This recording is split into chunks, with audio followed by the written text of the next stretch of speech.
안녕하세요. 치즈한장입니다. 이번 경기 유로 2020 조별리그 마지막 경기죠. 포르투갈 대 프랑스 경기 준비해보았습니다. 영상을 찍는 현 시점에서 포르투갈은 3.65배당, 프랑스는 2.01배당을 받았고요. 무승부는 2.75배당입니다. 번호보 기준점은 2.5점을 받았네요. 먼저 F조의 상황을 한번 보겠습니다. 지난 주말까지 각자 2번씩 경기를 치르면서 현재 1승 1무, 승점 4점으로 프랑스가 조 1위를 기록하고 있고요. 그 뒤를 독일이 1승 1패, 승점 3점으로 따라붙고 있습니다. 포르투갈이 지난 독일전에 대패를 기록하면서 독일과 나란히 승점 3점을 기록하고 있고요. 그 밑으로 헝가리가 위치하고 있습니다. 헝가리가 지난 프랑스와의 맞대결에서 예상 외의 선전을 보여주면서 무승부를 기록하기는 했지만 이번 경기 본인들의 홈에서 벗어나 경기를 치른다는 점, 그리고 승점이 아무래도 절실히 필요하다는 것 때문에 지난 경기처럼 마냥 수비적으로만 임할 수는 없다는 점 때문에 아무래도 독일의 승리가 예상이 되고 있습니다. 이에 따라 포르투갈과 프랑스 모두 독일이 이긴다는 전제 하에서 경기에 임할 수밖에 없을 텐데요. 만약 독일이 큰 점수 차로 이긴다는 가정하에 프랑스는 이 경기에서 지지만 않으면 다음 라운드에 진출할 수가 있습니다. 포르투갈로서는 그렇게 된다면 조 2위를 위해서는 꼭 승리가 필요한 상황에 놓여지게 됩니다. 다만 이번 유로 2020에서는 조 3위도 각 조 3위 중 성적 상위 4개 팀은 16강에 진출을 하기 때문에 무승부만 거두더라도 16강에 진출을 할 수 있긴 합니다. 물론 강팀을 만나게 된다라는 부담은 있겠지만요. 즉 양팀 모두 무승부도 크게 나쁜 결과는 아니다 라고 생각하고 경기에 임할 수 있겠습니다. 그럼 양팀 좀 세부적으로 한번 살펴보겠습니다. 포르투갈입니다. 먼저 1승 1패 5득점 4실점을 기록하고 있고요. 이번 유로 2020에서 또 하나의 우승 후보로도 거론되었을 만큼 공격력은 확실히 좋은 모습입니다. 최전방에 있는 호날두의 폼이 상당히 좋아 보이고요. 측면으로 빠지거나 경우에 따라서는 호날두와 스위칭을 해줄 디오고 조타 역시 폼이 되게 좋은 편입니다. 둘의 호흡 역시 괜찮아 보이고요. 이 선에서 이 두 선수들을 지원해줄 브루노 페르난데스 역시 이 둘과 좋은 호흡을 보여주면서 두 경기에서 5골, 공격력만큼은 믿을 만한 포르투갈입니다. 세트피스 공격에서도 제공권에서 딱히 밀리지 않는 모습을 보여주었습니다. 호날두는 이미 제공권에서 정평이 나 있는 선수고요. 여기에 후뱅 디아스까지도 제공권에서 좋은 모습을 보여주고 있습니다. 지난 경기에서 대패를 하긴 했지만 실점하기 전까지 세트피스에서도 독일 수비진을 상대로 꽤 많은 우위를 점했던 포르투갈입니다. 다만 역시나 이제 문제는 수비 불안입니다. 지난 독일과의 맞대결에서 오른쪽, 그러니까 보시는 세메두가 위치한 자리가 지속적으로 뒷공간을 이제 노출하면서 전반 중반부터 후반 중반까지 계속해서 위기를 초래했고요. 역시나 4골을 순식간에 헌납하고 말았습니다. 아무래도 코로나로 인해서 대표팀에서 하차한 주앙 칸셀루 선수의 빈자리가 커 보이는 포르투갈인데요. 이번 경기 역시 세메두가 선발로 나설 것으로 예상이 되기 때문에 또 한 번 오른쪽 수비 불안을 노출할 수 있다는 점, 그리고 그 해당 위치가 프랑스의 음바페가 파고들 위치라는 점이 주요 포인트가 되겠습니다. 이번 경기가 무승부만 거두더라도 나쁘지 않은 결과인 만큼 지난 경기에서 보여준 뒷공간 노출을 얼마나 대비했는지가 관건이 되겠습니다. 다음은 프랑스입니다. 조별리그 시작하기 전에 프랑스는 팬들이 어차피 우승은 프랑스다 라고 할 정도로 막강해 보였습니다.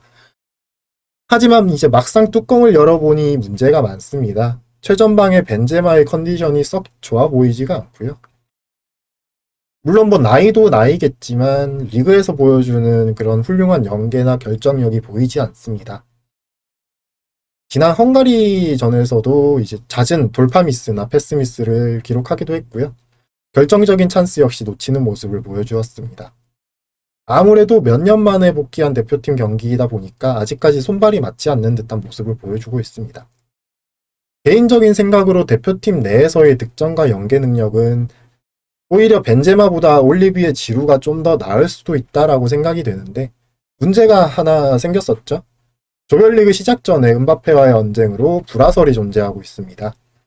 물론 서로 이제 화해했다는 기사도 나왔고 뭐 감독도 별 문제 없다라고 하긴 했는데 아무래도 피치 위에서는 조금 서로 껄끄러울 수는 있겠죠. 그리즈만과 은바페의 컨디션 자체는 나쁘지 않다라고 생각합니다. 다만 지난 경기 교체로 출전했다가 무릎 부상으로 다시 교체 아웃된 덴벨레의 자리는 조금 아쉬울 수 있겠습니다. 수비 쪽 데이터를 본다면 역시 포르투갈보다는 낫다라고 이제 평가를 할 수 있겠는데요. 친선 경기 포함 실점이 그렇게 많지 않은 데다가 지난 두 경기 동안도 단 1실점만을 기록했습니다. 한 가지 불안한 거는 지난 경기에서도 보여주었던 장면인데 오른쪽 측면에서의 불안함입니다. 경기 흐름, 공격 모두 지난 경기에서는 프랑스가 주도를 했었는데요. 오른쪽 뒷공간을 통한 헝가리의 롱볼 역습 한 번에 실점을 내주고 말았던 프랑스입니다. 독일과의 경기에서도 비록 실점을 하지는 않았지만 몇 번 뚫리는 듯한 모습을 보여주었는데요. 이 부분, 최고의 컨디션을 보여주고 있는 호날두랑 그리고 그 호날두와 좋은 호흡을 보여주고 있는 디오고 조타가 파고들 위치인 만큼 이 부분을 어떻게 메울지가 관건이 되겠습니다. 양팀 예상 선발 라인업입니다. 양팀 모두 지난 경기들에 비해서 크게 변화는 없을 것으로 예상이 되고 있는데요. 눈여겨볼 만한 데이터를 몇 개 살펴보자면 첫 번째, 프랑스는 모든 대회 통틀어서 지난 4번의 포르투갈과의 원정 경기에서 클린시트를 기록했습니다. 그만큼 포르투갈을 상대로 탄탄한 모습을 보여주었고요. 두 번째, 포르투갈이 프랑스를 상대로 한 지난 5번의 홈경기에서 모두 2.5골 이하 언더의 경기로 진행되었습니다. 다만 세 번째, 포르투갈은 유로 대회에서 지난 8경기 중 7경기에서 오버 경기를 펼쳤는데요. 최소 2골 이상을 기록했습니다. 그리고 프랑스는 현재 유로 대회 9경기째 무패를 기록 중에 있습니다. 단 프랑스 역시 지난 6경기 중에 5경기에서 언더 경기를 펼쳤습니다. 최근의 데이터로는 아무래도 프랑스 쪽의 우위와 언더를 가리키고 있는데요. 배당 역시 언더가 1.53으로 정배당을 받았습니다. 다만 개인적인 생각은 조금 다릅니다. 양쪽 모두 오른쪽 수비에서의 불안함을 노출한 바 있고 거기에 더해서 양팀 모두 왼쪽 공격이 강한 모습입니다. 즉 서로가 서로의 약점을 지속적으로 파고드는 싸움을 할 가능성이 높다라는 것입니다.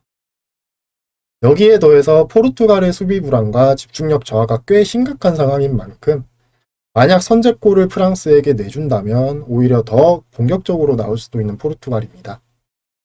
데이터 상으로 볼 때 프랑스가 선제골을 기록할 확률이 되게 높은데 그렇다면 후반전부터는 아무래도 파상 공세를 펼쳐야 할 포르투갈이고 수비의 뒷공간 노출은 더욱더 이제 크게 다가올 수 있습니다. 여기에 더해서 한 가지 더 변수로 작용할 수 있는 것이 이제 바로 날씨입니다. 이번 경기가 펼쳐지는 장소는 헝가리 부다페스트에 있는 푸스카스 아레나입니다. 지난 프랑스 대 헝가리의 맞대결을 보신 분들이 많으실 텐데 해당 맞대결에서 보셨듯이 30도를 웃도는 무더운 날씨로 인해서 선수들의 집중력과 체력 저하가 조금 빠르게 찾아오는 모습을 볼 수 있습니다. 집중력과 체력 저하가 가장 빠르고 이제 뼈 아프게 작용하는 부분이 바로 수비인데요. 다만 이제 프랑스 같은 경우에는 이미 지난 경기를 이곳에서 치러 보았고 그 경기가 끝난 이후에 별다른 이동 없이 부다페스트에서 훈련할 만큼 포르투갈에 비해서는 어느 정도 이런 더위에 익숙해져 있을 상황입니다. 또한 프랑스로서는 지난 유로 2016이었죠. 결승전에서 포르투갈에 1대0으로 패한 경기. 그 패배를 서력하기 위해서라도 조별리그에서 포르투갈을 떨어뜨리고 싶어 할 것입니다. 저는 이번 경기 프랑스의 승리 혹은 2.5 기준점 오버로 접근하는 것을 추천드립니다.